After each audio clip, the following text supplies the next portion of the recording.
నమస్తే, welcome to our channel. నేను సిరి. చాలా మంది యువతలో అయినా ఇంకా అంటే జాబ్ హోల్డర్సే కావచ్చు, చాలా మంది ఏంటంటే డబ్బులు కూడబెట్టి అంటే ఎందులో ఇన్వెస్ట్ చేయాలి, అంటే రియల్ ఎస్టేట్లో ఇన్వెస్ట్ చేస్తే మంచిదా కాదా అని చెప్పేసి చాలా మందికి డౌట్ అయితే ఉంటుంది. అయితే మనకున్న సందేహాలని నివృత్తి చేయడానికి మనతో పాటు ఉన్నారు ఈరోజు ప్రముఖ రియల్ ఎస్టేట్ ఎక్స్పర్ట్ కృష్ణమాచారి గారు. నమస్కారం సార్. నమస్కారం సార్, ఇప్పుడు చూస్తుంటే చాలా మందికి డౌట్స్ ఉంటాయి. ఏంటంటే ఇప్పుడు కుకట్పల్లి ఏరియానే ఉంది. సో ఆ ఏరియాలో 2 BHK తీసుకుంటే మంచిదా, 3 BHK తీసుకుంటే మంచిదా, అసలు ఎందులో ఇన్వెస్ట్ చేస్తే మంచిదా అని చెప్పేసి చాలా మందికి డౌట్స్ ఉంటాయి. సో మీరు ఎలాంటి సజెషన్ ఇస్తారు సార్? భూమి మీద పెట్టుబడి భవిష్యత్తుకు పునాది. అయితే కుకట్పల్లిలో 2 బెడ్రూమ్ కానీ 3 బెడ్రూమ్ కానీ వాళ్ళ బడ్జెట్ బట్టి తీసుకుంటే అది హైటెక్ సిటీకి చాలా దగ్గరగా ఉంటుంది, మంచి కనెక్టివిటీ ఉంటుంది. కాబట్టి అక్కడ చాలా ఇంక్రీజ్ అయ్యే ఛాన్స్ ఉంది. కాబట్టి వాళ్ళ బడ్జెట్ బట్టి 3 బెడ్రూమ్ తీసుకున్నా 2 బెడ్రూమ్ తీసుకున్నా మంచిదే. అంటే ఇప్పుడు ఏంటంటే కుకట్పల్లి సరౌండింగ్స్లో మనకి చాలా తక్కువ ఓపెన్ స్పేస్ అయితే లేదు సార్.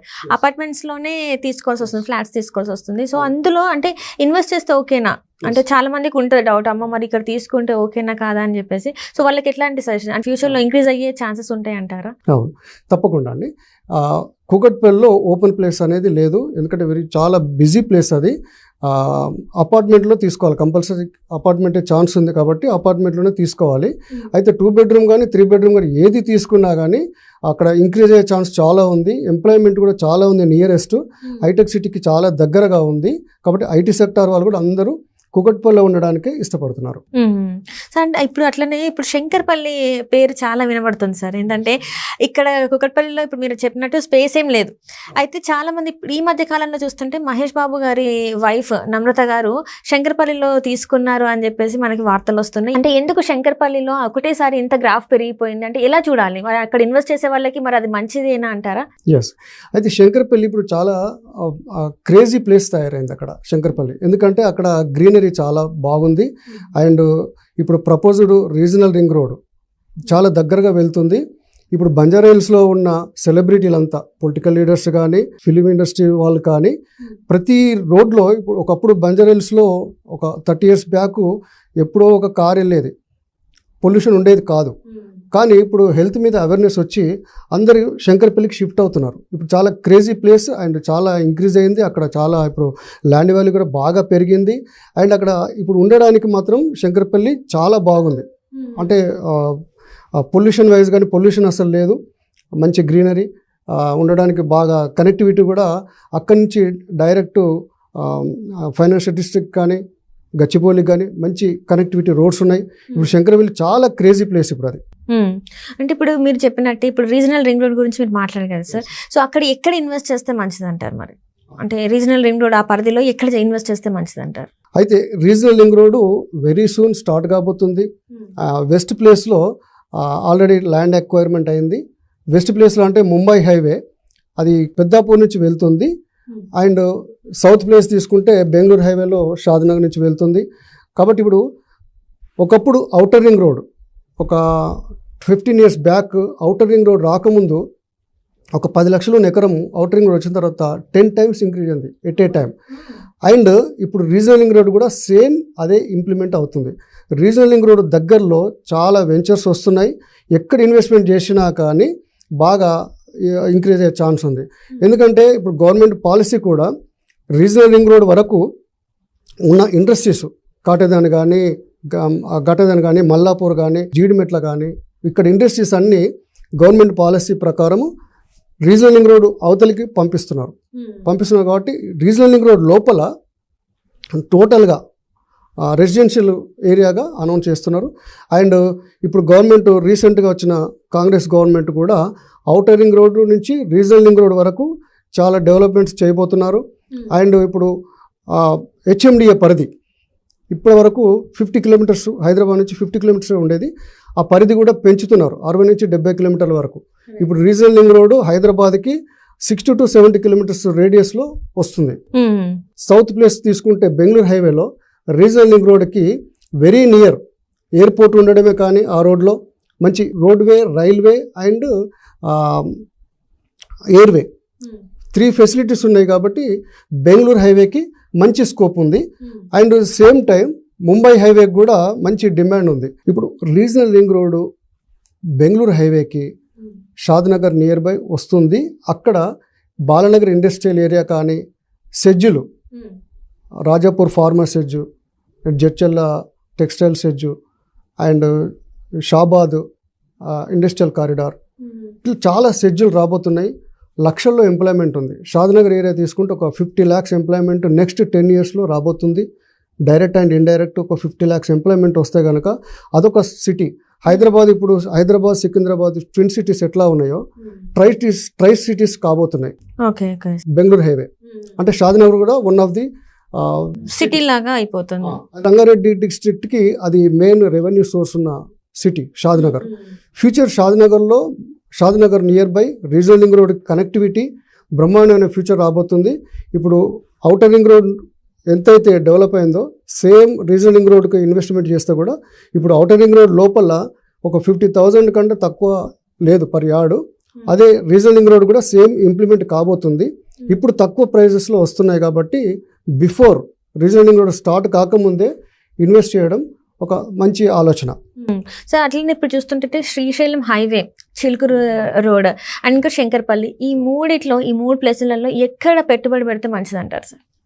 3 ప్లేస్లో కూడా మంచి ఇన్వెస్ట్మెంట్ సోర్స్ ఉన్న, అంటే ఇన్వెస్ట్మెంట్కి మంచి ప్లేసెసే. ఇప్పుడు మనము శ్రీశైలం హైవే తీసుకుంటే ప్రపంచంలోనే పెద్దది, 19,500 ఎకరాల్లో ఫార్మర్ సెజ్ రాబోతుంది. అక్కడ ఒక మోర్ దెన్ 5 lakhs ఎంప్లాయ్మెంట్ రాబోతుంది. కాబట్టి శ్రీశైలం హైవే మంచి చాయిస్ అక్కడ ఇన్వెస్ట్మెంట్ చేయడం. అక్కడ ఇన్వెస్ట్మెంట్ చేస్తే కనుక very close to pharma city, pharma university, pharma manufacturing, pharma R&B, research and development, ఇదంతా రాబోతుంది. 5 lakhs ఎంప్లాయ్మెంట్ వస్తుంది. కాబట్టి అక్కడ ఇన్వెస్ట్మెంట్ చేస్తే మంచి గ్రోత్ ఉంది. సేమ్ టైం శంకర్పల్లి కూడా రీజనల్ రింగ్ రోడ్కి వెరీ నియర్గా ఉంటుంది. ఇప్పుడు అంతా అక్కడ క్రేజీ అయిపోయింది. శంకర్పల్లిలో ల్యాండ్ ఉంది. అక్కడ విల్లాల కాన్సెప్ట్ కూడా చాలా బాగుంది. ఇప్పుడు అక్కడ పర్ యార్డు ₹1,00,000 వరకు కూడా ఉంది. హైదరాబాద్ ఉన్నంత డిమాండ్ ఇప్పుడు శంకర్పల్లిలో ఉంది. మరి ఇలానే చిలుకూరు రోడ్లో కూడా ఎట్లా ఉంది సార్? మరి చిలుకూరు రోడ్ కూడా అది వికారాబాద్ పరిగి రోడ్. అది అక్కడ ఎడ్యుకేషన్ ఇన్స్టిట్యూట్స్ చాలా ఉన్నాయి. కాబట్టి చిలుకూరు రోడ్ కూడా ఔటర్ రింగ్ రోడ్కి రీజనల్ రింగ్ రోడ్కి మధ్యలో ఉంటుంది. అయితే అక్కడ ఏ ఏరియా కానీ డెవలప్ కావాలంటే ఎడ్యుకేషన్ ఇన్స్టిట్యూట్స్ అండ్ ఇండస్ట్రీస్ ఇట్లాంటివి రావాలి, వస్తే ఎంప్లాయ్మెంట్ ఉంటుంది.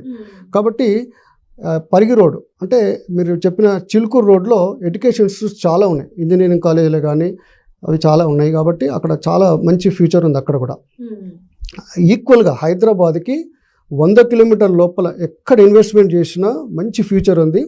మన హైదరాబాదు ఇండియాలో రియల్ ఎస్టేట్ తీసుకుంటే టాప్ 2లో ఉంది ఆఫ్టర్ ముంబై. 100 కిలోమీటర్ల లోపల ఎక్కడ ఇన్వెస్ట్మెంట్ చేసినా మంచి ఫ్యూచర్ ఉంది. ఎందుకంటే హైదరాబాద్కి నార్త్ ఇండియా నుంచి కానీ, not only AP Telangana, north India నుంచి కానీ ఒక 20 రాష్ట్రాల నుంచి వచ్చి ఇక్కడ ఎంప్లాయ్మెంట్ కోసం వస్తున్నారు. ఇక్కడ పర్ డే యావరేజ్గా తీసుకుంటే ఒక 300 నుంచి 350 ఫ్యామిలీస్ డైలీ హైదరాబాద్కి వచ్చి సెటిల్ అవుతున్నారు. అంటే వాళ్ళందరికీ ఇండ్లు కావాలి కదా. కాబట్టి మంచి ఫ్యూచర్ ఉంది. మనం ఇన్వెస్ట్మెంట్ చేస్తేనే కాదు, అందరూ ఇన్వెస్ట్మెంట్ చేస్తున్నారు. మన తెలంగాణ బార్డర్లో మహారాష్ట్రియన్స్ కానీ, కర్ణాటక వాళ్ళు కానీ, వాళ్ళకు బెంగళూరు, ముంబై వాళ్ళ క్యాపిటల్ సిటీస్ చాలా దూరం, 100 కిలోమీటర్లు ఉంటుంది. కాబట్టి అందరూ హైదరాబాద్లో ఇన్వెస్ట్ చేయడానికి చూస్తున్నారు.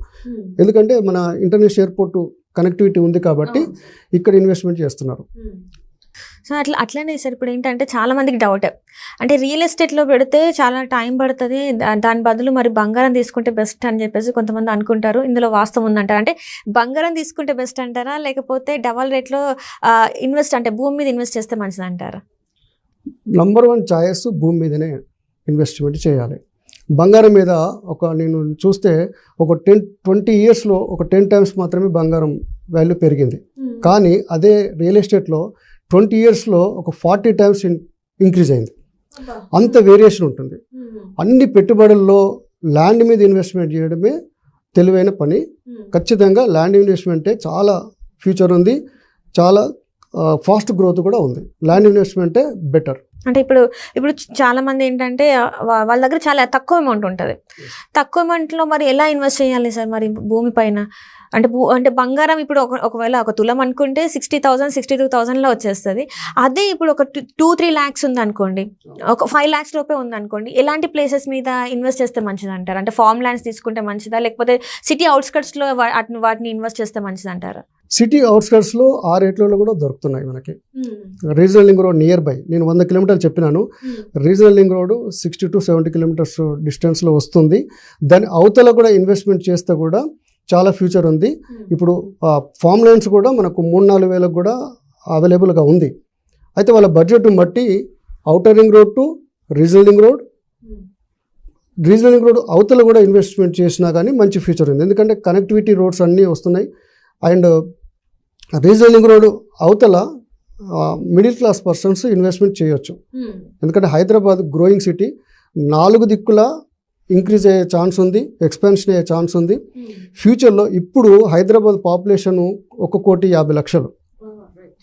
ఫ్యూచర్లో నెక్స్ట్ 10 yearsలో పాపులేషన్ డబుల్ అయ్యే ఛాన్స్ ఉంది. అందరికీ ఇండ్లు కావాలి కాబట్టి హైదరాబాదు 100 కిలోమీటర్ల వరకు వెళ్ళే ఛాన్స్ ఉంది. కాబట్టి నేను చెప్పే రీజనల్ లింక్ రోడ్ అవతల ఇన్వెస్ట్మెంట్ చేసిన 3 to 4 yearsలో డబుల్ అవుతుంది. అంటే తక్కువ బడ్జెట్లో అయినా మనకు అక్కడ ప్లేస్ వస్తుంది కాబట్టి మీరు 3 to 4 yearsలో దీనికి డబల్ ఇన్వెస్ట్మెంట్ మీరు తీసుకోవచ్చు. ఒకవేళ అమ్మితే మనకి డబల్ ఇన్వెస్ట్మెంట్ అంటే డబల్ పే మనకి రీబ్యాక్ అవుతుంది అంటారు. 3-4 yearsలో డబుల్ అవుతుంది, ఖచ్చితంగా అవుతుంది. అంటే ఇప్పుడు ఇంకొక డౌట్ ఏంటంటే సార్, ఇప్పటి వరకు మనం మాట్లాడుకుంది ఏంటంటే ఎక్కడ భూములు తీసుకుంటే మంచిది, ఎక్కడ ఫ్లాట్స్ తీసుకుంటే మంచిది అని మనం మాట్లాడుకున్నాం కదా. అలానే అసలు రియల్ ఎస్టేట్లోకి రావాలి అంటే చేయాలి అంటే ఎలాంటి ట్రైనింగ్ తీసుకోవాలా, లేకపోతే అసలు ఎలాంటి అనుభవం ఉండాలి అసలు రియల్ ఎస్టేట్ రంగంలో దిగాలి అంటే? ఇప్పుడు రియల్ ఎస్టేట్లో ఎంప్లాయ్మెంట్ చాలా ఉంది రియల్ ఎస్టేట్లో. ఎందుకంటే ప్రతి ఒక్కరికి ఫుడ్ ఇండస్ట్రీ, టెక్స్టైల్ ఇండస్ట్రీ ఎట్లనో హౌస్ కూడా కావాలి కాబట్టి చాలామంది రియల్ ఎస్టేట్లకు ఎంప్లాయ్మెంట్ కోసం వస్తున్నారు. ప్రతి చదువుకున్న వాళ్ళకి గవర్నమెంట్ ఎంప్లాయ్మెంట్ అందరికీ ఇవ్వలేరు కాబట్టి చాలామంది రియల్ ఎస్టేట్లోకి వస్తున్నారు. అది ఇప్పుడు రియల్ ఎస్టేట్ అనేది చాలా అవసరం కూడా. కాబట్టి రియల్ ఎస్టేట్లో రావాలనుకునే వాళ్ళు కొంచెం అబ్జర్వ్ చేయాలి. ట్రైనింగ్ కూడా కంపెనీస్ ఇస్తున్నాయి. ఇందులో మంచి ఫ్యూచర్ కూడా ఉంది రియల్ ఎస్టేట్లో. కాబట్టి ఎవరు వచ్చినా ఇక్కడ సక్సెస్ అవుతున్నారు. అంటే ఇక్కడ ఏంటంటే సార్, చాలా మంది రియల్ ఎస్టేట్ అనగానే అబ్బాయిలు మాత్రమే చేయగలుగుతారు, అమ్మాయిలు చేయలేరు అని ఉంది. సో మరి అమ్మాయిలకు కూడా అంతే ఉంటుంది అంటారా మరి స్కోప్? ఉంటుందండి. ఎందుకంటే ఒకప్పుడు అన్ఆర్గనైజ్డ్ రియల్ ఎస్టేట్, ఇప్పుడంతా ఆర్గనైజ్డ్ సెక్టర్గా మారిపోయింది. రియల్ ఎస్టేట్ కూడా ఒక కార్పొరేట్ స్టైల్లో చేస్తున్నారు కంపెనీలో. నేను చూస్తున్న 20 years నుంచి ఈ రియల్ ఎస్టేట్ ఫీల్డ్లో ఉన్నాను. లేడీస్ కూడా more than 30% ఈ ఫీల్డ్లో ఉన్నారు, సక్సెస్ అవుతున్నారు. ఎందుకంటే ట్రైనింగ్స్ ఉంటున్నాయి అండ్ కార్పొరేట్ స్టైల్లో ఆర్గనైజ్డ్ సెక్టర్ వైజ్గా ఇది రియల్ ఎస్టేట్ ఎదిగింది. కాబట్టి ఎవరు వచ్చినా ఇక్కడ సక్సెస్ అవుతున్నారు. ట్రైనింగ్స్ ఉంటున్నాయి. అంటే మహిళలు కూడా చేయొచ్చు, ఈజీగా చేయొచ్చు అండి. మహిళలు కూడా చాలామంది ఇందులోకి వచ్చి మిలియనియర్ అండ్ కరోడ్పతులు అవుతున్నారు. కాబట్టి ఎవరైనా ఈ ఫీల్డ్లోకి రావచ్చు. ఇప్పుడు అంటే అసలు రియల్ ఎస్టేట్లోకి రావాలి అంటే ఏదైనా ఏ అర్హతలు ఉండాలి సార్? అంటే ఇప్పుడు మామూలుగా ఇప్పుడు అకౌంటెంట్ అవ్వాలంటే బీకామ్ చేయాలి, అట్లా ఉంటుంది కదా సార్. సో ఇప్పుడు అంటే రియల్ ఎస్టేట్లోకి రావాలంటే ఎలాంటి అర్హతలు ఉంటాయి? ఏ ఎడ్యుకేషన్ ఉంటే, వెనకాల బ్యాక్గ్రౌండ్ ఏది ఉంటే బాగుంటుంది అంటారు సార్? మరి రియల్ ఎస్టేట్లోకి ఇప్పుడు రావాలంటే జస్ట్ అబ్జర్వేషన్ చేయాలి. దీనికి ఏ ఎక్స్పీరియన్స్ అవసరం లేదు, క్వాలిఫికేషన్తో కూడా సంబంధం లేదు. ఎందుకంటే కంపెనీస్ అన్నీ ట్రైనింగ్ ఇస్తుంది. ఒక 18 ఏళ్ళు ఉన్న వాళ్ళు ఎవరైనా సరే రియల్ ఎస్టేట్కి రావాలంటే ఇక్కడ కూడా ఒక కెరీర్గా తీసుకొని సక్సెస్ అవుతున్నారు. దీనికి ఎక్స్పీరియన్స్ కానీ అండ్ క్వాలిఫికేషన్ కానీ అవసరం లేదు. కార్పొరేట్ స్టైల్లో ఉంది ఇది రియల్ ఎస్టేట్. ట్రైనింగ్స్ అన్నీ కంపెనీలే ఇస్తున్నాయి. కాబట్టి దీనికి ఎవరైనా రావచ్చు, ఎవరైనా సక్సెస్ కావచ్చు. అంటే కంపల్సరీ ఈ ఎడ్యుకేషన్ అంటే ఈ బ్యాక్గ్రౌండ్ ఉండాలి ఎడ్యుకేషన్ వైజ్గా అయితే ఏం లేదు. అది ఎవరైనా కూడా జస్ట్ అబ్జర్వ్ చేస్తే మాత్రం ఈజీ అయిపోతుంది అంటారు సార్. అంటే ఇప్పుడు అట్లానే సార్, చాలా మంది ఏదైనా ప్లేస్ కొనాలి అంటే డాక్యుమెంట్స్ వైజ్గా ఎలాంటి డాక్యుమెంట్స్ ఉండాలి అసలు? ఏది అంటే ఇప్పుడు అది ఆల్రెడీ ఎవరైనా తీసుకున్నారా, లేకపోతే వాళ్ళ పేరు మీద ఉందా, వాళ్ళే మనకు అమ్ముతున్నారా అనేది కరెక్ట్గా డాక్యుమెంట్స్ ఎలా చూసుకోవాలి సార్ మనం? ఒకప్పుడు అనార్గనైజ్డ్ రియల్ ఎస్టేట్ ఉన్నప్పుడు ఒక 15-20 ఇయర్స్ బ్యాక్ ఎట్లా ఉండేదంటే ఒకరికి రిజిస్ట్రేషన్ చేసి మళ్ళీ డబుల్ రిజిస్ట్రేషన్ కూడా అయ్యే ఛాన్స్ ఉండేది. ఇప్పుడు మాత్రం అట్లాంటి పరిస్థితి లేదు. ప్రతి పేపరు స్కాన్ అయి వస్తుంది కాబట్టి ఇప్పుడు డౌట్ పడాల్సిన పని లేదు. మనం ఇప్పుడు చూసుకోవాల్సింది ఏంటంటే డిటిసిపి అప్రూవల్ ఉందా, హెచ్ఎండిఏ అప్రూవల్ ఉందా చూసుకుంటే సరిపోతుంది. ప్రతి పేపర్ స్కాన్ అయి వస్తుంది కాబట్టి అట్లాంటి డౌట్స్ ఏమి అక్కర్లేదు. మనము ఇన్వెస్ట్మెంట్ చేయాలనుకుంటే ప్లాట్ కొనాలనుకున్నప్పుడు అప్రూవల్స్ ఈసీ తీసుకోవాలి, ఎన్కమరెంట్ సర్టిఫికేట్ చూసుకోవాలి, అండ్ లింక్ డాక్యుమెంట్స్ మనకు ఒక 13 సంవత్సరాలు ఉంటే లోన్ వస్తుంది హౌస్ కన్స్ట్రక్షన్కి. ఇప్పుడు ఏ కంపెనీ అయినా కానీ 30 to 50 years లింక్ డాక్యుమెంట్ కూడా ప్రొవైడ్ చేస్తున్నారు. ల్యాండ్ హిస్టరీ ఎవరి నుంచి ఎవరికి వచ్చింది అనేది చూసుకుంటే సరిపోతుంది. అది లీగల్ ఎక్స్పర్ట్స్తో ఒకసారి చెక్ చేసుకుంటే సరిపోతుంది. ఇంకా ఇప్పుడు డబుల్ రిజిస్ట్రేషన్ అయ్యే ఛాన్స్ అసలు లేదు. లాస్ట్ 10-15 years నుంచి ఎవ్రీ పేపర్ రిజిస్ట్రేషన్ ఆఫీస్లో స్కాన్ అవుతుంది. ఎందుకంటే గవర్నమెంట్కి కూడా రియల్ ఎస్టేట్ అనేది ఒక శ్వాసలాగా. ఎందుకంటే రెవెన్యూ అంతా రియల్ ఎస్టేట్ నుంచే చాలా వస్తుంది. రియల్ ఎస్టేట్ మీద డిపెండ్ అయ్యి ఒక 50 రంగాలు బిజినెస్ చేస్తూ ఉంటాయి. కాబట్టి రియల్ ఎస్టేట్ అనేది గవర్నమెంట్ కూడా చాలా రెవెన్యూతో కూడుకున్న పని. జిఎస్టీ కానీ, రిజిస్ట్రేషన్ స్టాంప్స్ డ్యూటీ కానీ అంతా రియల్ ఎస్టేట్ ద్వారా గవర్నమెంట్కి ఇన్కమ్ వస్తుంది. అయితే ఇప్పుడు అట్లనే సార్, ఇప్పుడు చాలామంది ఒక ప్లాట్ లేకపోతే ల్యాండ్ తీసుకున్న తర్వాత ఏంటంటే వాళ్ళు తీసుకునేటప్పుడు కొన్ని ఇబ్బందులు పడుతూ ఉంటారు డాక్యుమెంట్స్ వైజ్గా. అండ్ అమ్మేటప్పుడు కూడా కొన్ని డాక్యుమెంట్స్ ఏదో తీసుకునేటప్పుడు ప్రాబ్లమే పడుతున్నారు, వాళ్ళు అమ్మేటప్పుడు కూడా ప్రాబ్లమ్ని ఫేస్ చేస్తున్నారు. సో ఇలాంటి ప్రాబ్లమ్స్ ఫేస్ చేయొద్దంటే ఎలాంటి జాగ్రత్తలు తీసుకోవాలి ఏంటి అసలు?